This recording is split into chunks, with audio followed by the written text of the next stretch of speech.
have to get the lesson here. We have to get the lesson here.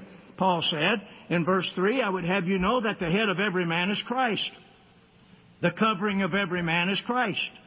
The head of the woman is the man. The covering of the woman is the man. And the head of Christ is God. The covering of Christ is God. Every man praying or prophesying having his head covered, see, dishonors his head. And Paul is showing us that a man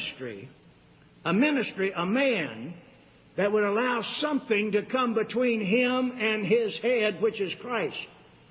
I could have a board of deacons in this church that absolutely begins to govern my ministry. A board of deacons in this church that tells me I can't preach this message because I offended someone. Then I have covered my head with a covering that's dishonorable to Christ. See, the covering has nothing to do with a hat. The covering has nothing to do with a sheet or a shawl or a piece of cloth. See, the covering refers to authority. See, authority. See, Christ has a covering or a head over him, and that's God.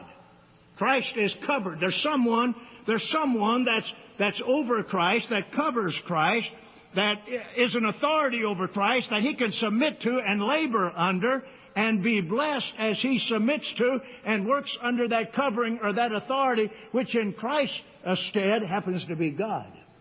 See, for the head of the woman is the man, the head of man is Christ, and the head of Christ is God. And so Paul went on to say in verse 4, every man praying or prophesying having his head covered dishonoreth his head, because the head of every man is Christ.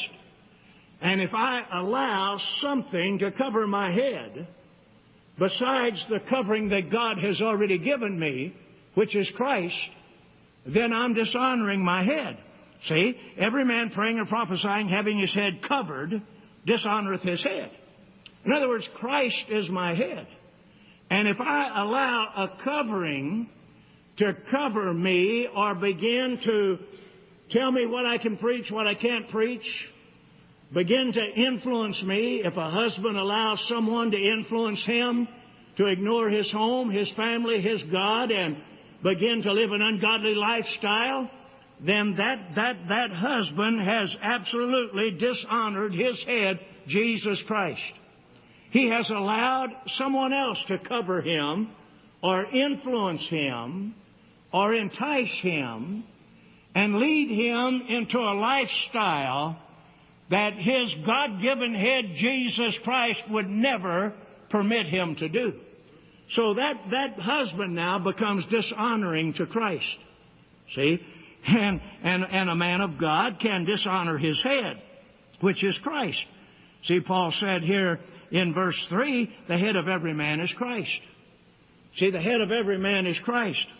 Every man praying in verse 4, prophesying, having his head covered, and we're really talking about a man of God here, a minister. Every man praying or prophesying, having his head covered, dishonoreth his head. A real, true man of God cannot permit. There's no way that Paul could allow a board of deacons to tell him what he could preach, what he couldn't preach, where he could go, where he couldn't go, because Christ was Paul's head. Christ was Paul's covering. Then Paul went on to say in verse 5, but every woman that prayeth or prophesieth with her head uncovered dishonoreth her head, for that is even all one as if she were shaven. Now, Paul is still not talking about hair here.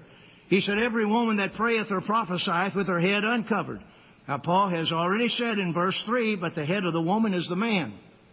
Now, for a woman to pray or prophesy with her head uncovered, that means for a woman to function in religious activity without being delegated that authority, then she dishonors her head, which is the man. That would be like for a sister in this church to go across town or to one of these little neighboring cities and start holding prayer meetings. And you're doing that with your head uncovered. In other words, this man of God, the head of the woman is the man. This man of God has not authorized you to go to that little town and begin to hold prayer meetings in that home.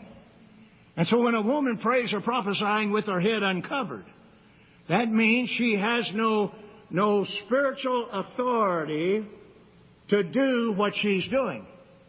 But if someone in this church would be sent by me, delegated by me, to go to Ames, if a sister in this church was delegated by me to go to Ames every Friday night and hold a prayer meeting in another sister's home, then that sister could go and she could pray or prophesy because her head was not uncovered.